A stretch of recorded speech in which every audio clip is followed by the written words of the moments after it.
Достор, биз өткөн сабакта клетканын түзүлүшү жана анын органоиддери боюнча теманы өткөнбүз. Бул сабакта клетканын түрлөрү жана анын бөлүнүү жолдору боюнча сүйлөшөбүз. Анда эмесе сабакты баштасак. Бул жерде сүрөттө көрүнүп тургандай бир клетканын түрү көрүнүп турат. Бул инфизория туфелка, бул дагы бир клеткалуу жаныбар. Ал эми бул нерв клеткасы, бул булшун клеткасы болуп саналат. Ал эми бул жашыл эвглена болуп саналат, амеба. Мындайча айтканда, булардын бардыгы клетканын түрү болуп саналат. Бул бүгүн биз ушул клетканын түрү жана анын көбөйүү жолу боюнча сүйлөшөбүз. Анда бул жерде клетканын түрү боюнча карасак, ядронун бар же жок экенине карай эки топко бөлүнөт. Эвкариоттук клетка жана прокариоттук клетка деп эки топко бөлүнөт. Ал эми эгерде клеткасында ядролук түзүлүш болсо, эвкариоттук клетка деп аталат. Эу деген бул чыныгы деген маанини түшүндүрөт. Ал эми кариот бул ядро деген түшүндүрөт. Чыныгында клеткасында ядросу бар клеткалык түзүлүш эвкариоттук клетка деп аталат. Эми бул жакта ал эми про деген бул чейин дегенди түшүндүрөт. Ядрого чейинки клетка. Мында негизинен клеткасында ядросу жок организмдерди прокариоттук клетка деп атайбыз. Ал эми эвкариоттук организмдер эки топко бөлүнөт. Жаныбар жана өсүмдүк клеткасы болуп саналат. Биз өткөн сабакта айтканбыз, өсүмдүк менен жаныбардын клеткасы кандай айырмаланат. Биз сырткы түзүлүшүнө эле карасак, өсүмдүктүн клеткасы квадрат формасына ээ жана градусту пайда кылат. Мындайча айтканда 90 градус деп айталы. Ал эми жаныбардын клеткасы бул тегерек формага ээ жана өсүмдүктүн клеткасынын сыртында катуу касиетке ээ клеткалык дубал болот. Ал эми прокариоттук организмде мында ядро жок болгондуктан ядронун ичинде хромосома цитоплазмада эркин жайгашат жана анын ичинде бир эле рибосомалык органоид бар. Эвкариоттон айырмаланат. Бул жөнөкөй түзүлүштөгү организм. Ал эми кийинки бетте карасак, прокариот, эвкариот жана клеткага чейинки организм бул вирус организм болуп саналат. Анткени жалпы республикалык тестте биология бөлүмүндө вирус боюнча көп суроо келет. Ошондуктан бүгүнкү сабакта биз прокариот, эвкариот жана вирус боюнча көп сүйлөшөбүз. Анда прокариотто биз жогору жакта айткандай эле анын ДНКсы туюк чынжыр болсо, ал эми эвкариоттордун ДНКсы хромосомасы X түрүндө болот. Ал эми прокариоттордун хромосомасы туюк чынжырсымал болот. Ал эми андан сырткары анда рибосома бир эле рибосомалык органоид болот.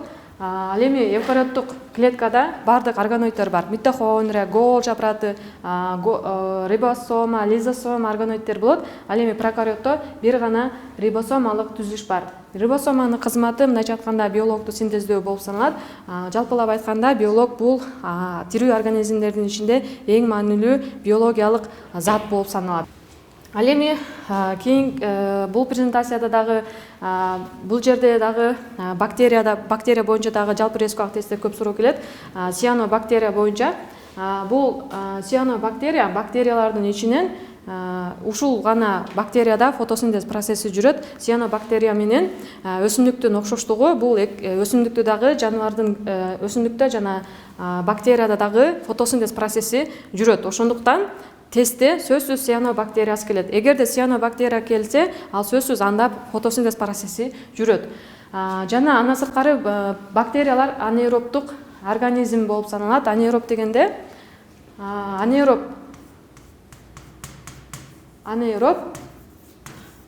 анаэробтуу организм.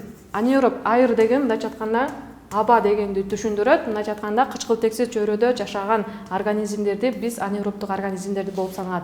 Анаэробтук организмдер көбүнчө адамдын ичинде жана адамдын тирүү органдарын тамак сиңирүү системасында жашайт. Андан сырткары кычкылтеги жок чөйрөдө жашаган организмдерди анаэробтук организмдер деп айтабыз.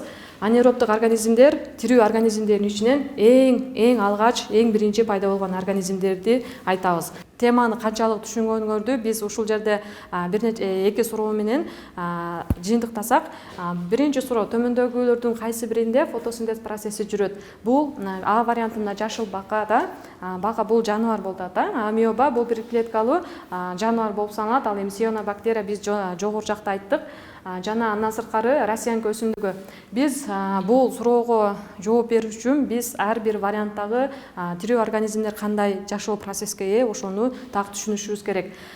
Бул жерде россиянка өсүмдүгү берилди. Көпчүлүк учурда биз россиянка жана мухоловка өсүмдүгүн билбей келебиз. Бул эки өсүмдүктен россиянка жана мухоловка өсүмдүгү бул миксотрофтуу организмдер болуп саналат. Миксотрофтуу организм. Микс дегенде мындайча айтканда аралаш деген маанини түшүндүрөт. Ал эми троф деген тамактануу, мындайча айтканда аралашуу менен тамактануучу организмдерди миксотрофтуу организмдер деп айтабыз. Мындайча айтканда автотрофтуу жана гетеротрофтуу же өзү тамакты даярдап жечүлөр же даяр тамакты өзү жечүлөрдү, азыктануучуларды биз миксотрофтуу организмдер деп айтабыз. Биз түшүндүк, демек бул жерде россиянка өсүмдүгү толугу менен автотрофтуу организм боло албайт. Анткени ал көбүнчө сааз, жарык жетишсиз жерде өсүмдүк аймакта жашайт. Ал эми жашыл бакада такыр жүрбөйт, ал анткени жаныбар болуп саналат. Ал эми амеба бир клеткалуу жаныбар. Ал эми цианобактерия биз айттык, прокариоттук организм, бирок анда хроматофор бар, фотосинтез процессин жүргүзүүчү органоид. Ошондуктан бул жерде туура жооп бул цианобактерия туура жооп боло алат. Достор, бүгүнкү тема түшүнүктүү болду деп ойлоймун. Эгерде түшүнүксүз суроолор болсо, комментарийга жазсаңар болот.